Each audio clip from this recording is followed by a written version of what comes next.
रहे दोस्तों, आज के वीडियो एक बहुत ही रिक्वेस्टेड वीडियो है, क्योंकि बहुत समय से आप लोगों के प्रश्न आ रहे हैं कि मुख्य द्वार पर जल छिड़कने का सही समय क्या होता है और सही विधि क्या होती है कि समय हमें जल छिड़कना चाहिए मुख्य द्वार पर। क्या मुख्य द्वार पर जल छिड़कने के लिए स्नान करना आवश्यक है या बिना स्नान किए भी मुख्य द्वार पर जल का छिड़काव किया जा सकता है? झाड़ू लगाने से पहले या फिर झाड़ू लगाने के बाद जल छिड़कना चाहिए? और एक और प्रश्न आया है कि क्या पीरियड्स में हम अपने घर के मुख्य द्वार पर जल का छिड़काव कर सकते हैं या मुख्य द्वार पर दीपदान कर सकते हैं? और जल से ही जुड़ा हुआ एक और प्रश्न है आपका कि मंदिर में जो प्रतिदिन हम 1 लोटा जल रखते हैं, उस जल का हमें क्या करना चाहिए, किस प्रकार प्रयोग करना चाहिए? क्या हम उसे खाने में प्रयोग कर सकते हैं या फिर हम किसी पौधे में डाल सकते हैं? उस जल का उपयोग किस प्रकार से होना चाहिए? और मुख्य द्वार पर जल छिड़कने से संबंधित आपका अगला प्रश्न है कि कई ऐसे लोग हैं जो कि फ्लैट में रहते हैं, कुछ ऐसे लोग हैं जो कि किराए के मकान में रहते हैं, एक ही कमरे में रहते हैं, तो उन्हें अपने घर पर मुख्य द्वार पर दीपदान किस प्रकार से करना चाहिए? जल कहाँ छिड़कना चाहिए, मतलब वो किस जगह को मुख्य द्वार मानकर वहां पर मुख्य द्वार से जुड़े हुए उपाय करें? तो आज की वीडियो पूरी तरह से आपके प्रश्नों पर ही आधारित है, इसलिए बहुत महत्वपूर्ण है। पूरा जरूर देखिए और अगर आपको आज की वीडियो अच्छी लगे तो इसे लाइक भी जरूर कीजिए, क्योंकि आपके लाइक, आपके कमेंट्स ही मेरे लिए एकमात्र जरिया हैं जिनसे मुझे पता चलता है कि आपको यह वीडियो अच्छी लगती है और आपके लिए यह वीडियो उपयोगी है। तो अगर वीडियो अच्छी लगती है लाइक तो जरूर ही किया करे। इसके साथ ही कमेंट बॉक्स में माता रानी के नाम का जयकारा भी जरूर लगाएं। इससे आपको सकारात्मक ऊर्जा की प्राप्ति होती है। और अगर आपका कोई भी सुझाव हो, कोई भी प्रश्न हो या फिर कोई भी विशेष वीडियो देखना चाहते हैं तो उसके लिए भी कमेंट बॉक्स में जरूर लिखें। चैनल पर पहली बार आए हैं, अगर अभी तक आपने चैनल को सब्सक्राइब नहीं किया है तो आज के वीडियो अगर आपको अच्छी लगे तो चैनल को सब्सक्राइब जरूर कर लीजिए और बेल बटन कर लीजिए। तो इससे ये होगा कि इस चैनल पर जो भी नई वीडियो अपलोड होंगी उनकी नोटिफिकेशन आपको सही समय पर प्राप्त होगी। और अब जानते हैं कि मुख्य द्वार पर जल छिड़कने का सही समय क्या होता है और सही विधि क्या होती है। तो देखिए, अगर आप मुख्य द्वार पर जल छिड़कते हैं तो आपको ध्यान रखना है कि जल आप एक दिन पहले ही, मतलब रात को सोने से पहले, एक पात्र में, कोई भी आप पात्र ले सकते हैं, जैसे कि आप एक तांबे का भी पात्र ले सकते हैं। तांबे का ना हो तो आप पीतल का ले सकते हैं, स्टील का ले सकते हैं, चांदी का ले सकते हैं। जो भी पात्र आपके पास उपलब्ध हो, एक लोटे में थोड़ा सा गंगाजल डाल दीजिए और उसके ऊपर शुद्ध जल भर दीजिए। और हाँ, गंगाजल ना हो तो भी परेशान होने की आवश्यकता नहीं है, सिर्फ शुद्ध जल से भी आप पत्र को भर सकते हैं। और उस जल से भरे पात्र को अपने घर की रसोई में रख दीजिए। अब जैसे कि आप अगले दिन सुबह उठकर इस जल का छिड़काव अपने घर के मुख्य द्वार पर करेंगे। अब बहुत से भक्तों के प्रश्न आए हैं कि क्या हम स्नान से पहले ये जल छिड़क सकते हैं या फिर स्नान करना आवश्यक है? देखिए, मुख्य द्वार पर जो सुबह सवेरे सबसे पहले जल छिड़का जाता है, जैसे कि जो रसोई में रखा हुआ जल होता है, ये एक तरीके से उपाय के तौर पर किया जाता है। घर में किसी भी प्रकार की परेशानी हो, किसी भी प्रकार के दुख दर्द रहता हो, गरीबी हो या फिर कलह क्लेश बहुत अधिक रहता है, मतलब किसी भी प्रकार की नकारात्मक ऊर्जा से आप परेशान हैं, बहुत समय से परेशानियों में ही घिरे हुए हैं, तो ऐसे में घर की रसोई में जल रखा जाता है और यही जल घर के मुख्य द्वार पर सुबह उठकर छिड़का जाता है। इस जल के छिड़काव से आपके घर की कोई भी परेशानी हो बहुत शीघ्र समाप्त हो जाती है। इस उपाय को करने से आपके घर में सुख समृद्धि भी आती है, कलह कलेश से भी मुक्ति मिलती है, बीमारियों से भी मुक्ति मिलती है।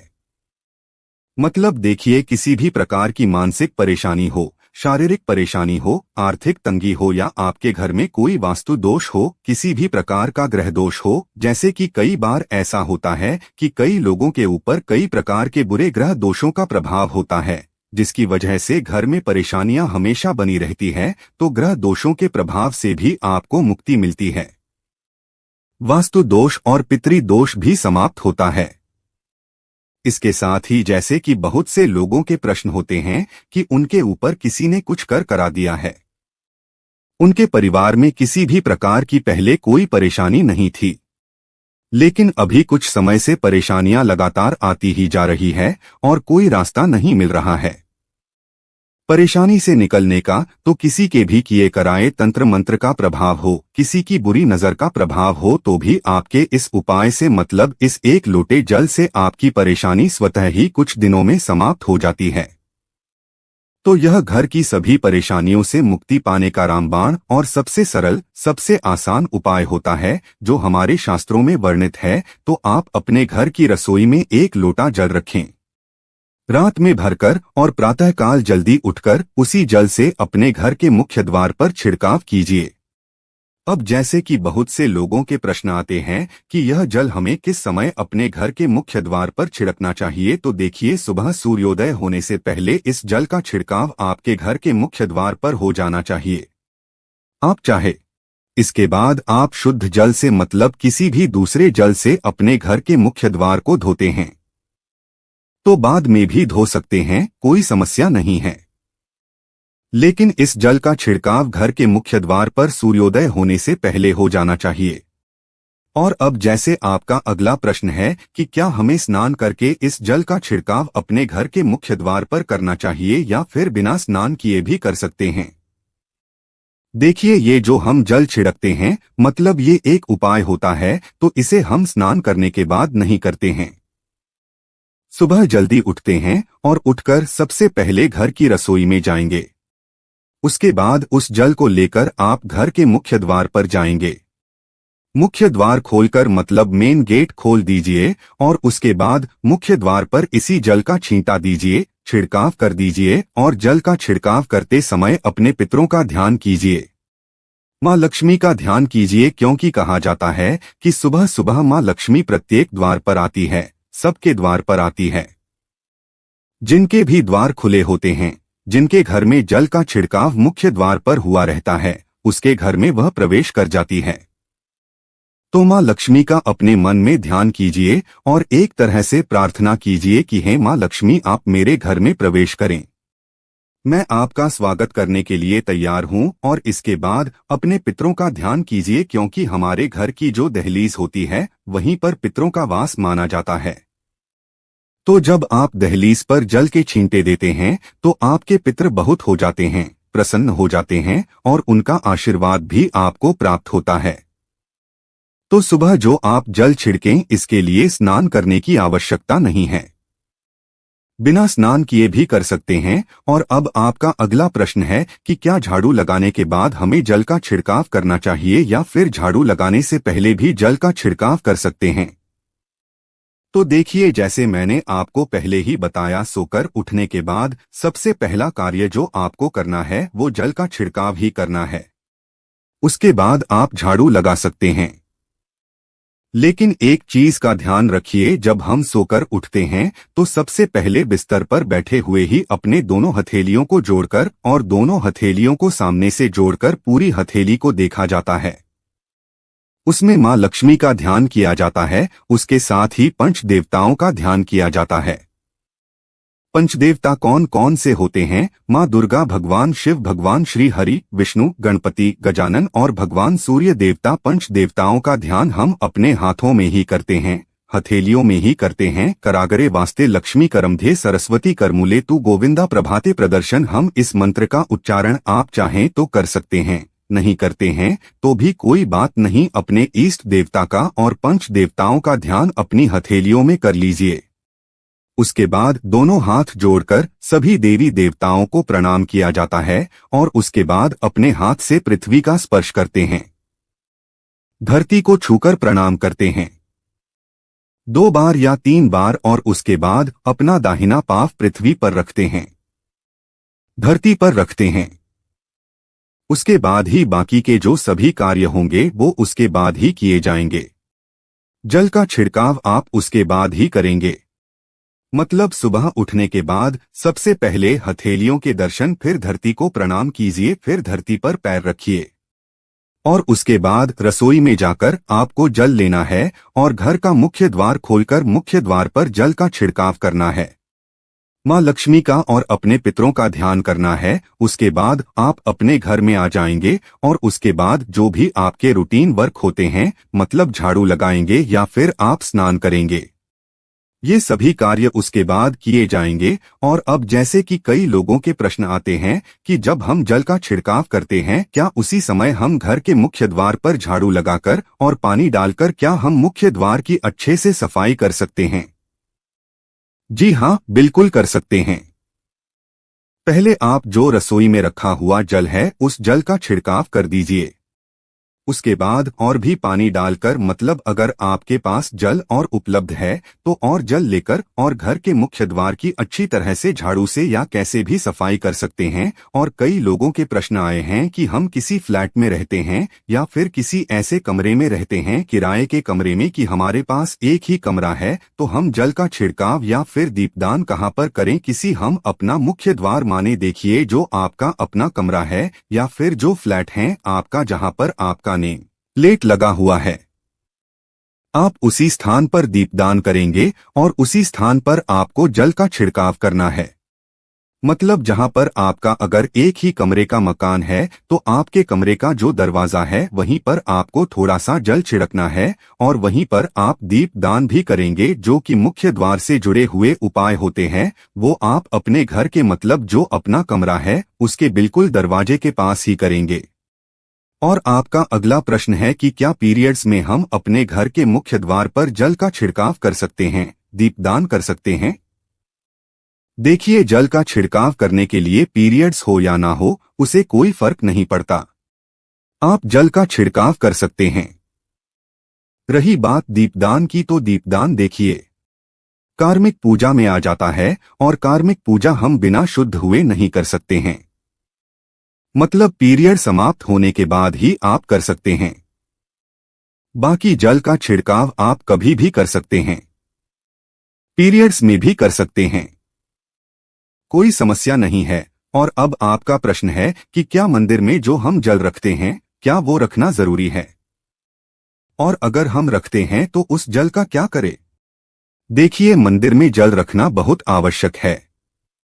जल एक ऐसी चीज होती है जिसमें सभी प्रकार की जो एनर्जी होती है ऑब्जर्व हो जाती है। तो जो हम पूजा पाठ करते हैं, मंत्रों का जप करते हैं या वहां पर प्रार्थना करते हैं, जो भी हमारे अपने मन की कामना भी कहते हैं भगवान से, तो सभी चीजें उस जल में समाहित हो जाती है। इसलिए पूजा करने से पहले घर के मंदिर में एक लोटा जल रखा जाता है और उसके बाद दीपदान, मतलब एक दीपक प्रज्वलित कर दिया जाता है। यह अग्नि और जल का एक तरह से बैलेंस भी हो जाता है और इसलिए शास्त्रों के अनुसार घर के मंदिर में एक लोटा जल भी हमेशा होना चाहिए और दीपक भी प्रज्वलित करना चाहिए। तो अब इस जल का करना क्या चाहिए? देखिए, जब हम जल रखते हैं सुबह की पूजा में रखते हैं, मतलब सुबह जो हम पूजा करते हैं प्रातःकालीन पूजा, उस समय जल रखा जाता है और वो जल हम अगले दिन उठाते हैं। मतलब जब आप अगले दिन पूजा करने जाते हैं, स्नान इत्यादि करने के बाद, तो आप उस जल को उठाते हैं। सबसे पहले तो उस जल का प्रयोग सुन लीजिए। आप अपने घर के सारे कमरों में, मतलब पूरे घर में उस जल का छिड़काव करते हैं, तो इससे आपके घर का शुद्धिकरण हो जाता है, क्योंकि वो बहुत ही पॉजिटिव एनर्जी से भरा हुआ जल होता है। उस जल का छिड़काव करने से किसी भी प्रकार की नकारात्मक ऊर्जा का प्रवेश आपके घर में नहीं होता। किसी भी प्रकार की परेशानी आपके घर में हो, अगर आप नियमित तौर पर उस जल का छिड़काव करें अपने घर में, तो निश्चित ही आप परेशानियों से मुक्ति पा जाते हैं कि ये कराएं तंत्र मंत्र के प्रभाव से मुक्ति पा जाते हैं। दूसरा इसका उपाय आप कर सकते हैं, जैसे कि घर में कोई बीमार है तो आप इस जल को उस व्यक्ति को पीने के लिए दे सकते हैं और ये जल इतना पावरफुल होता है कि इस जल को पीने से बड़ी बीमारियों से, मतलब लंबी बीमारियों से भी धीरे धीरे राहत मिलने लग जाती है। कई बार होता है ना कि आप लोगों के प्रश्न आते हैं कि दवाई तो हम कर रहे हैं लेकिन दवाई हमें लगती ही नहीं है। दवाई का कोई प्रभाव ही देखने को नहीं मिलता। तो ऐसे में अगर उस जल को पीने के लिए रोगी को दिया जाए तो बहुत अच्छी दवाइयां काम करने लग जाती है। और जैसे कि परिवार में अगर बहुत अधिक कलह क्लेश रहता है, हमेशा आपस में सामंजस्य बनता ही नहीं है, आपस में हर बात पर मतभेद होता है, तो परिवार के सभी सदस्य इस जल में से अगर थोड़ा थोड़ा पीते हैं तो धीरे धीरे विचारों में परिवर्तन आने लग जाता है। सकारात्मक विचार सभी के होने लग जाते हैं और आपस में समन्वय होने लग जाता है। पर से कलह क्लेश और मतभेद हमेशा के लिए समाप्त हो जाता है। और मंदिर में रखे हुए जल का अगला उपाय क्या है? देखिए, अगर आप कोई दुकान करते हैं, कोई व्यापारिक स्थल है आपका, तो प्रतिदिन इसी जल में से थोड़ा सा जल ले जाकर दुकान पर व्यापारिक स्थल पर छिड़काव कीजिए। इससे आपका दुकान आपका काम बहुत अच्छा चलता है। मतलब किसी भी प्रकार की परेशानी आपके व्यापारिक स्थल पर नहीं आती है, क्योंकि जैसा मैंने आपको बताया, ये जो जल होता है बहुत पावरफुल होता है, बहुत पॉजिटिव होता है। तो इस जल का छिड़काव करने से बहुत सारी परेशानियां स्वतः ही समाप्त हो जाती है। जैसे अगर आपके दुकान पर किसी की नजर लगी है, बहुत से लोगों के प्रश्न आते हैं कि हमारे काम को किसी ने बांध दिया है। मतलब किसी की बुरी नजर ऐसी लग गई है कि पहले तो दुकान बहुत अच्छी चलती थी, अब नहीं चल रही है, तो आप इस उपाय को कर सकते हैं। निश्चित ही बहुत जल्द ही आपको परेशानियों से मुक्ति मिल जाती है और दिन दूनी रात चौगुनी आपके व्यापार में तरक्की होती है। और हाँ, मंदिर में रखे हुए जल को आप अपने घर की रसोई में खाना बनाने में पीने में भी प्रयोग कर सकते हैं, लेकिन खाना बनाने में प्रयोग तभी कीजिए जबकि आपके घर में बिल्कुल सात्विक भोजन बनता हो। मतलब लहसुन प्याज अगर आपके घर में बनता हो तो खाना बनाने में इस जल का प्रयोग नहीं किया जा सकता है।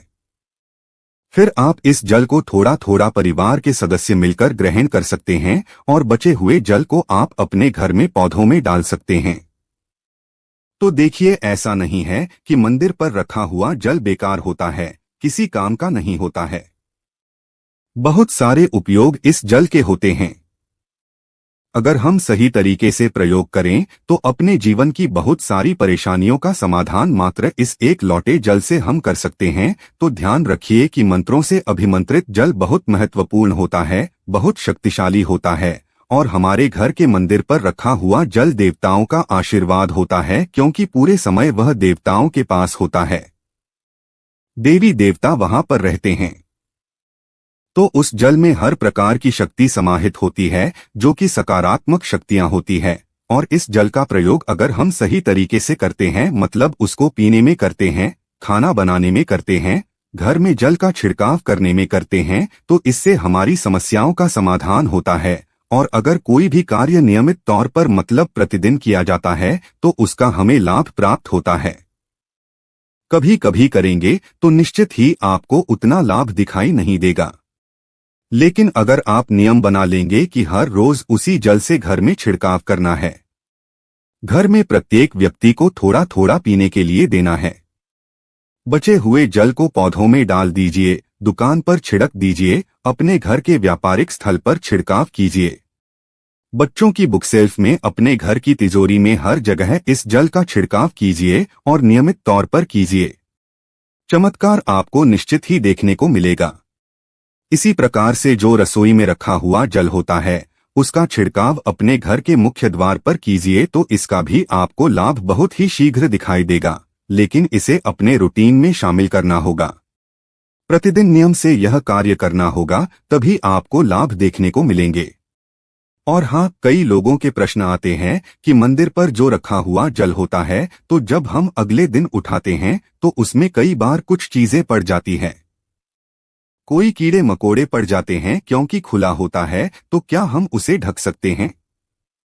जी हाँ, बिल्कुल ढक सकते हैं। जब आप पूजा करते हैं सुबह के समय, तो जब तक पूजा कर रहे हैं, जब तक मंत्रोच्चारण कर रहे हैं, तब तक जल खुला रखिए। और उसके बाद जैसे कि आप पूजा पर से उठते हैं, तो उससे पहले जल को किसी भी प्लेट से या कटोरी से ढक दीजिए।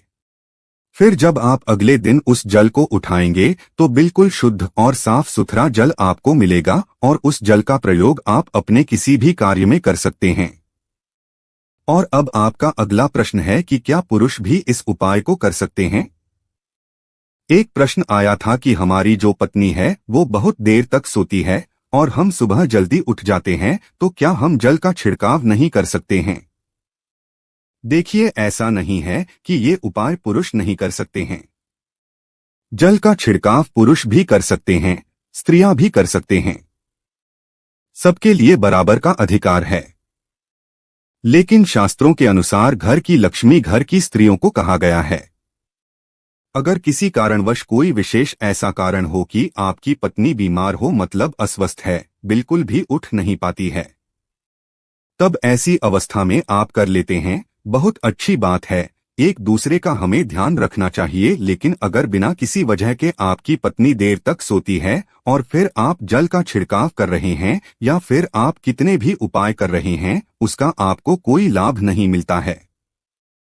क्योंकि देखिए, घर की लक्ष्मी अगर इतनी देर तक सो रही है तो आप बाहर से किसी भी लक्ष्मी का आह्वान नहीं कर सकते, क्योंकि ये तो बिल्कुल भी पॉसिबल नहीं हो सकता है ना कि घर की स्त्रियां इतनी देर तक सोती है और फिर आप काम ना करें कि आपके घर में मां लक्ष्मी का वास बना रहे। नहीं, ऐसा नहीं हो सकता है।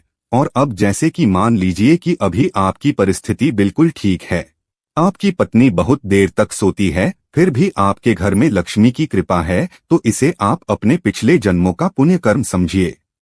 जैसे ही वो पुण्य कर्म समाप्त होंगे, वापस आप परेशानी में आ जाएंगे। आर्थिक स्थिति में आपकी परेशानियां बनी ही रहेंगी, क्योंकि सूर्योदय के बाद तक सोना किसी के लिए भी ठीक नहीं होता। चाहे वो पुरुष हो, स्त्री हो, बच्चे हो, बुजुर्ग हो, किसी को भी सूर्योदय के बाद तक नहीं सोना चाहिए।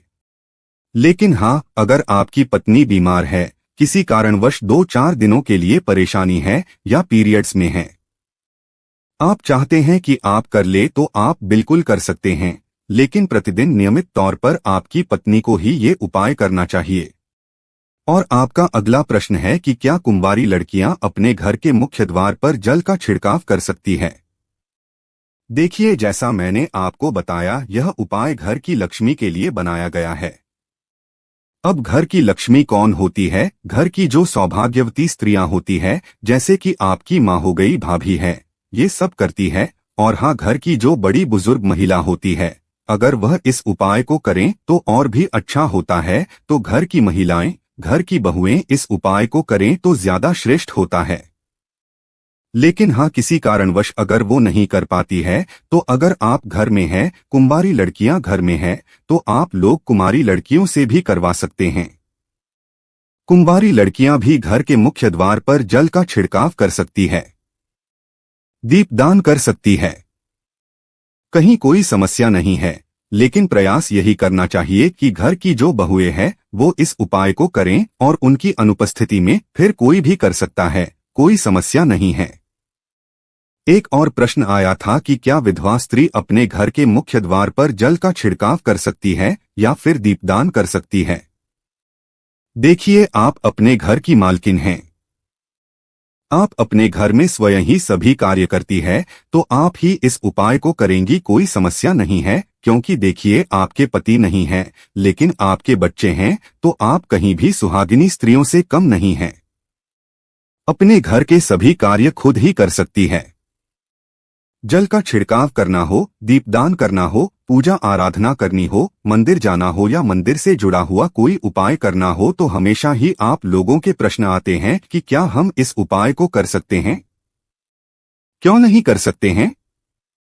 आप सभी उपाय कर सकते हैं। और आपका अगला प्रश्न है कि घर के मुख्य द्वार पर 2 दरवाजे हैं, मतलब 2 तरफ दरवाजे हैं, या फिर एक ही लाइन में 2 दरवाजे बने हुए हैं, तो जल का छिड़काव, दीपदान, ये हमें किस द्वार पर करना चाहिए, कौन सा मुख्य द्वार हमें मानना चाहिए?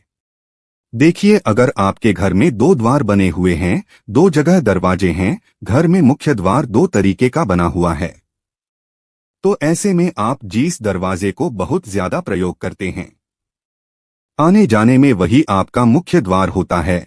कोई एक दरवाजा बंद रहता है, कोई एक दरवाजा बहुत ज्यादा खुलता है, तो जो दरवाजा बहुत ज्यादा खुलता है, बहुत ज्यादा प्रयोग किया जाता है, वही दरवाजा मुख्य द्वार माना जाता है, क्योंकि आप उसी को प्रयोग कर रहे हैं। हमेशा आने जाने के लिए भी या फिर किसी भी कार्य के लिए, तो वही आपका मुख्य द्वार हुआ। तो जो भी उपाय आप करेंगे उसी द्वार पर कर सकते हैं। वैसे आप चाहे तो जल का छिड़काव तो दोनों ही दरवाजे पर किया जा सकता है, बाकी दीपदान उसी दरवाजे पर करें जिसका प्रयोग आप बहुत ज्यादा करते हैं। क्योंकि देखिए, किसी भी प्रकार की ऊर्जा का संचार उसी द्वार पर होगा जिस द्वार को आप ज्यादा प्रयोग करते हैं। जिसे द्वार से आपका आना जाना होगा, लोगों का आना जाना होगा, वहीं पर ऊर्जा का संचार होता है। इसलिए उसी द्वार पर ऊर्जा को संयमित करने के लिए, सकारात्मक ऊर्जा का प्रवाह आपके घर में बना रहे, उस दरवाजे पर उपाय करना चाहिए। और आपका अगला प्रश्न है कि अगर हम घर के मंदिर में जल रखते हैं तो क्या उसी जल का छिड़काव हम अपने घर के मुख्य द्वार पर कर सकते हैं? देखिए, इस विषय में पहले भी मैं वीडियो में बता चुका हूं। घर के मंदिर में जो जल रखा जाता है, हमारे देवी देवताओं का आशीर्वाद होता है, क्योंकि उसे देवी देवता ग्रहण करते हैं। पूरे 24 घंटे तक वह जल हमारे घर के मंदिर में रहता है, मंत्रों से अभिमंत्रित रहता है। जो भी मंत्र जब हम करते हैं, जो भी पूजा पाठ करते हैं, प्रार्थना करते हैं, अपनी मनोकामना कहते हैं, अपनी परेशानियां अपने ईश्वर से कहते हैं, मतलब हमारे घर की जो भी ऊर्जा होती है, विशेष रूप से सकारात्मक ऊर्जा, वो मंदिर में होती है। क्योंकि मंदिर में भगवान का वास होता है, तो उस जल को हम अपने घर के मुख्य द्वार पर जमीन पर नहीं छिड़क सकते हैं।